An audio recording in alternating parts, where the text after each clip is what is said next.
You might be surprised to know that deck builders extend beyond just Slay the Spire clones with action card-based titles as well as non-roguelites, so my picks begin with One Step from Eden, essentially taking the Mega Man Battle Network combat, but giving it a run-based structure. You are fighting your way towards Eden, which promises salvation, drawing spells from a deck and casting them in real time across a 4x4 grid, targeting enemies while dodging projectiles and waiting for your spells to come off cooldown, with over 200 spells and 100 artifacts, meaning that there's plenty of replayability, with defeated bosses then becoming playable characters, which exponentially increases the variety, having great art as well. Shogun Showdown is a one-dimensional tactics title where you're battling enemies on a side-scrolling plane, drawing tiles as the card's equivalent and tactically using them to take out your enemies. These include attacks, dodges, and special abilities, where positioning is critical since you can manipulate enemies into attacking each other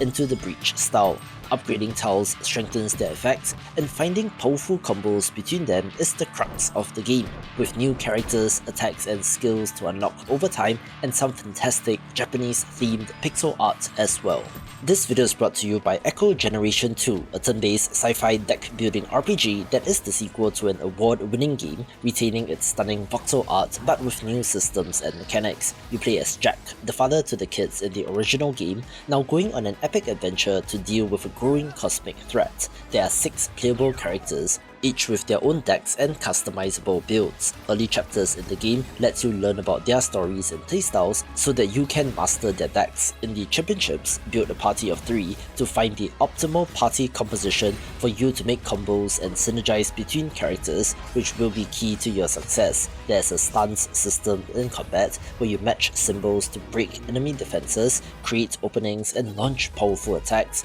adding extra strategy to the turn-based combat system. The story is told from multiple perspectives and shifts between different characters, tones, and worlds, from noir horror to neon cyberpunk, all as the larger mystery unfolds. If interested, this releases on May 27th on PC and Xbox Series X and S, so try the demo and wishlist the game via the link in the description below. Mahjong was always waiting to become a roguelite deck builder, and Demonic Mahjong is the game that makes the case. The scoring foundation will be familiar if you have played Mahjong, with sets and pairs forming combinations that trigger effects rather than just earning points. There's a large roster of spirit allies to recruit, each capable of shifting your core approach or opening up a new tactical angle, giving your tile combinations a whole second dimension of interaction, with relics providing lasting buffs and offerings letting you manipulate your hand and deck mid-game to engineer specific combos. You're facing off against giant enemy ladies as well, and have to find a way to defeat the different bosses, with this, of course, having a scoring system somewhat inspired by Balatro, so if you love deck builders and want something that is not poker, this is different enough to warrant your attention. HELLCARD is a roguelite deck builder set in the papercraft dungeon world of Book of Demons, originally conceived as a new game mode before the scope grew large enough to stand on its own, where Book of Demons was their Diablo 1 tribute, and this has that same kind of dark gothic setting. What makes it stand out within the genre is that monster positioning on the board actually matters and can be turned to your advantage, so fights play out as spatial puzzles where reading the enemy formation is as important as what cards you are holding. Up to 3 heroes take on the Archdemon's hordes together in co-op, coordinating which cards they use around the board, and in single player, you can bring CPU companions to help fight off enemies. Deck construction and artifact collection build up your power as you push deeper,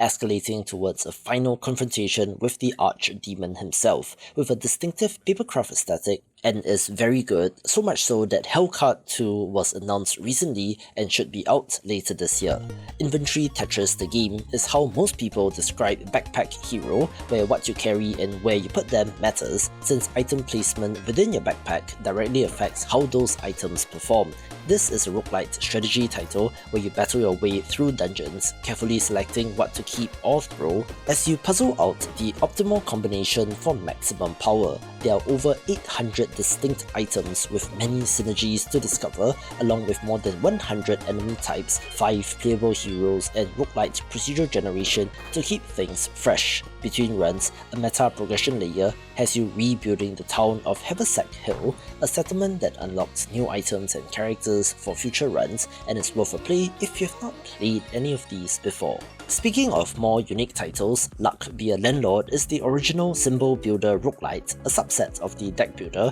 in which you are drafting icons to increase the odds that they show up on the slot machine, which can then combo into absurd scores. Your goal is to play the slots to gain enough money to pay the ever-increasing rent with a bunch of interesting, intuitive combos between symbols which you will get to know. Every run offers a different selection of symbols and items with ascension difficulty levels as well for plenty of challenge. The pixel art is simple and functional, not the prettiest game, but it works, where there's no grinding it out for permanent upgrades here, but rather progression comes from learning the game and interactions, and it's nice to go back to this game to see where things started. Dice and Fold is a dungeon crawler where enemies are cards laid out like a game of solitaire, and you're rolling dice to attack and activate your cards in order to defeat them. Each monster fires back at the end of its turn, so you need to prioritize and target enemies to minimize incoming damage while also clearing the board efficiently. There's an astounding 35 characters to choose from,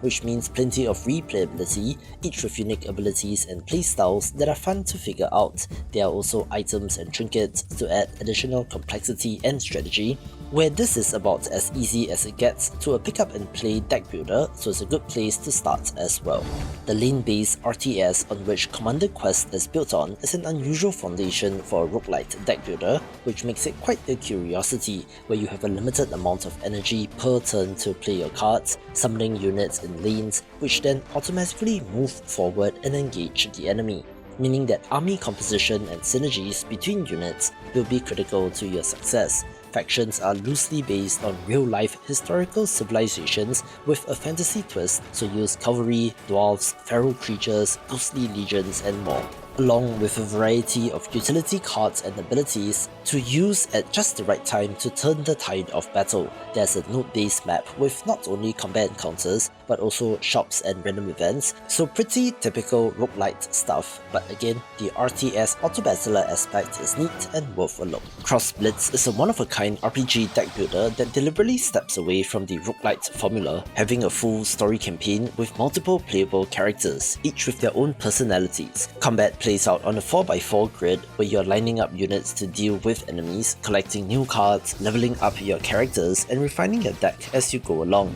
Developer Taco Boy Studios is known for their pixel art, and it really shows here, from the wonderfully ornate UI to distinct character designs and even down to the smaller things like the animations when moving on the overworld map. Card and character synergies become deeper the more you play, with plenty of room for strategy, and of course, if you really want it, there's a roguelite mode for replayability, but the campaign itself is more than worth it. Chrono Ark is a fan favourite among some of you in the comments, and this is an anime roguelite RPG deck builder set in a world smothered by the Black Fog, where mankind was forced to flee to the safety of a structure called the Ark, while the land below descended into chaos. You play as Lucy, who wakes up in the twisted land below the Ark with no memory beyond one goal: to collect the scattered time shades and to restart the clock tower. To do so, you have to recruit a team of investigators, each with their own set of cards and abilities, and every investigator in your party feeds their skills into a single shared draw pile.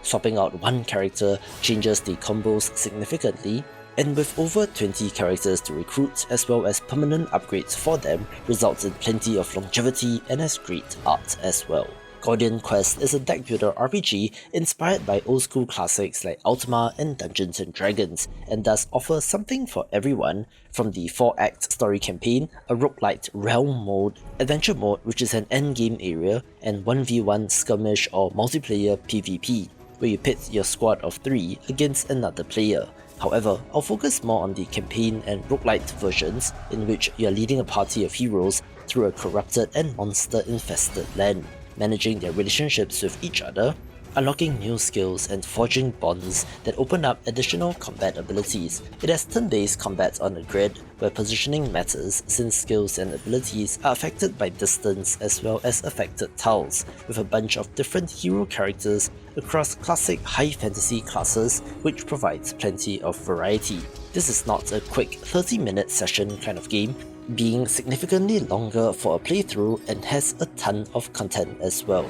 The SteamWorld series has a history of jumping between genres from tower defense to Metroidvania, city builder to tactics and more, with SteamWorld Quest Hand of Gilgamech being the first foray into RPG territory. This is a story-based RPG where you lead a party of aspiring heroes through an unfolding story using a deck of punch cards to win your battles. There's no roguelite loop here, meaning that you build your deck across a campaign with more than 100 unique punch cards, each belonging to specific heroes, having to find the right combinations between them to be successful. The art is good, the writing is charming, and combat encounters do require a bit of thinking, as all good RPGs tend to do, so it's a great game worth a play. Super Autopets was one of the first team-based auto-battlers that really took off, where you build a team of cute animals, each with their own passive and active abilities, and send them into asynchronous multiplayer battles against other teams that were created by another player at some point in time.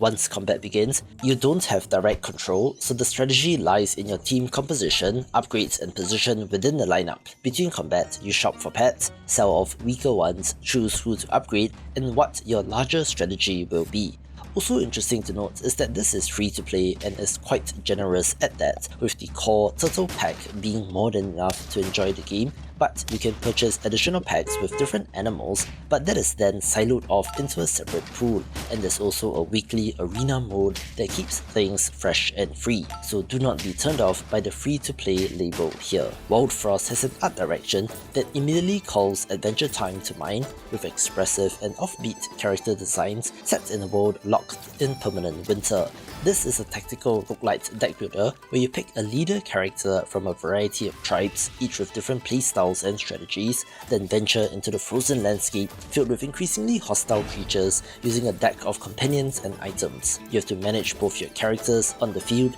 and the cards in your hand, and while positioning does matter, you can freely move the characters around the board to optimize without penalty. However, the game can be tough, with a clever but perhaps controversial take on the final battle that does result in replayability, with charms and relics adding to the strategy as well.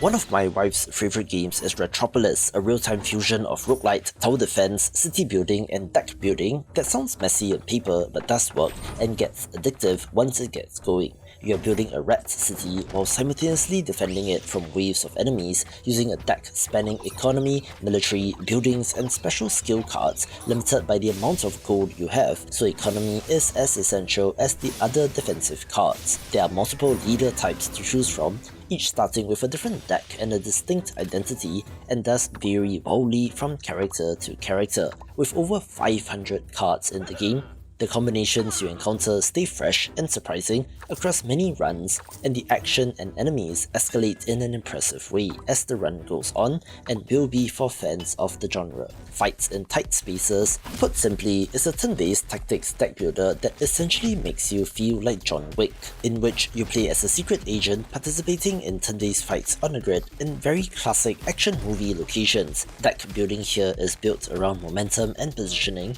meaning you need to manage your movement through the space just as much as what cards you play. The cards serve different purposes in sequence, some dealing damage, some repositioning you or your opponents, and some building the momentum needed to chain your hardest hitting moves together. There are also different playstyles to unlock, adding even more replayability with quite an increase in difficulty as the run goes on, but the satisfaction of landing a perfectly orchestrated sequence across multiple enemies never diminishes, and while there is a sequel, Knights in Tight Spaces, I would still recommend the first game. DICEOMANCER is a roguelike deck builder where you have the power to change any number visible on the screen using a magical dice ability, meaning that enemy health totals, card requirements and damage values are all fair game if you spend your roll wisely. The core 6 mana types combine into 6 different classes with nearly 500 cards between them, but what really distinguishes it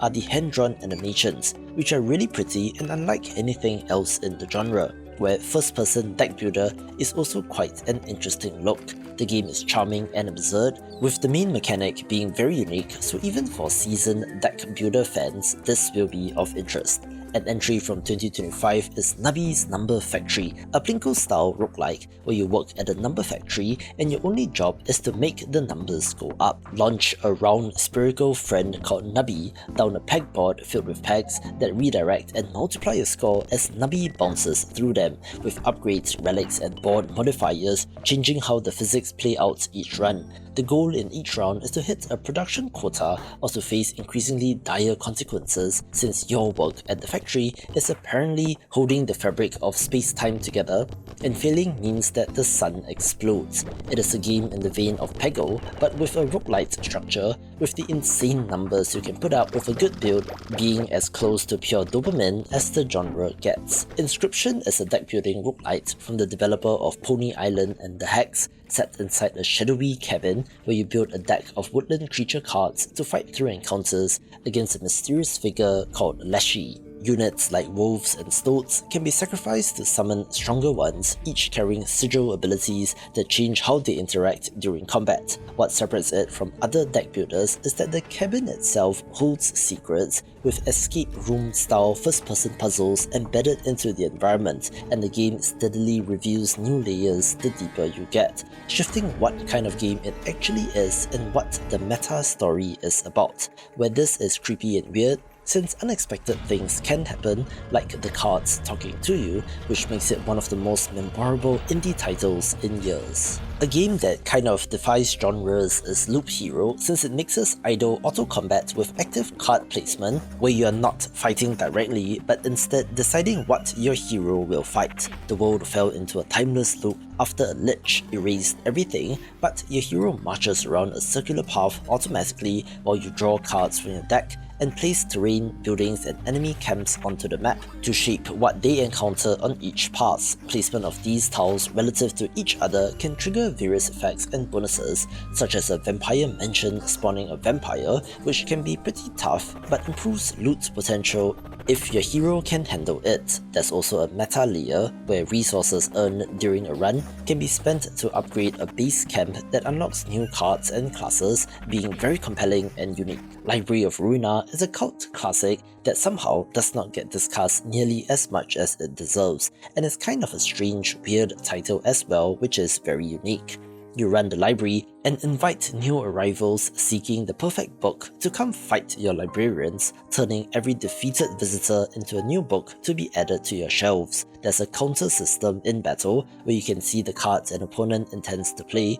before choosing your own. Then dice rolls resolve each clash with effects and conditions earned during the run, shifting those rolls in your favor. As fights drag on, the emotion levels of both sides climb, and surging emotions trigger powerful effects that can swing things in either direction. Stronger books allow you to invite more dangerous visitors, each more challenging than the last, where the highlight is the combat system that's fun to wrap your head around. This is linked to their earlier title, Lobotomy Corporation, which is weird and good as well, with their current project, the free-to-play gacha title Limbus Company, also being set in the same universe, so it's a whole thing if you want to go through Project Moon's catalogue, but all are worth a play. The newest entry in this lineup is Vampire Crawlers, but I don't think it's premature to put it here, since it comes from the creators of Vampire Survivors and carries that same pedigree of addictive, escalating chaos in a very different format. This is a fully turn-based deck builder where you explore dungeons in first person in an old school manner and build devastating card combos using a unique escalating system. Playing cards in ascending mana order multiplies the effect of each subsequent card in the chain, meaning that a well-planned sequence does not just deal damage but explodes the entire screen, which is just so satisfying. Familiar monsters and locations from Vampire Survivors appears throughout, giving fans extra context, but honestly, you don't have to have played that game to enjoy this. Expeditions are more contained as well, so you're not waiting for a timer to count it down to complete the level, but rather can complete the dungeon and go back to the hub area for meta progression, where this developer has an extensive history of releasing multiple updates and DLC post-launch, so I expect the same here. The original Monster Train was something special, and Monster Train 2 takes everything that made it work and simply adds more stuff. This still has that signature 3-tiered system where you place units across 3 floors of your train to defend your pyre from an escalating onslaught of enemies that enters from the bottom and makes their way up, but has 5 new clans of units and heroes to choose from, new enemy factions, new challenge modes, and new mechanics such as room and pyre cards. Technically, Monster Train 2 has all the clans of the original and just more stuff overall, so if you want value, this is the entry to get, although I did spend too much time with the first game and that is where my heart lies, where it still holds up and is fantastic, so you cannot go wrong with either. No lineup of deck builders will be complete without Slay the Spire, and years after its release, it still remains the benchmark that everything else in this space gets measured against. You pick one of 4 characters, each with their own distinct card pool and playstyle, and climb a branching tower, fighting monsters, finding relics of immense power, and hopefully building a deck that grows increasingly dangerous on the way up. Every relic changes your build, some in more significant ways, with elite encounters, shops, and random events along the now iconic node-based map that many other games have used as well. The 4 characters play so differently that mastering each one feels like learning a separate game, with the daily challenge mode keeping players happy along with extensive modding support, and like Monster Train 2, a sequel exists in Slay the Spire 2, which is currently in early access with some mixed reception due to balancing and patches, with that being more like Slay the Spire 1.5 as well with just more stuff, so either is good, but at this point in time, the original is probably the more well-rounded experience. My game of the year 2024 was Balatro, a poker roguelite deck builder that has sapped hours of my life, in which you're drawing cards and playing poker hands, not exactly to beat your opponent directly, but rather to increase your score in order to surpass a target called a blind. You can increase card value and multiplier, where the insane combos in huge numbers is one of the most dopamine releasing experiences that I have ever had. Joker cards are at the core of the game, where collecting the right combinations of jokers transforms ordinary hands into point generating machines. A pair might be fine on its own, but add the right jokers and that same pair could outperform a royal flush in terms of scoring. Then, you can draft new cards, add modifiers to cards that turn them into glass or gold, use tarot cards, planet cards, spectral cards, and more, even being able to play illegal poker hands like 5 of a kind if you draw the right cards. So it's an insanely compelling title that currently sits atop the heap. Watch this video for more thinky roguelites.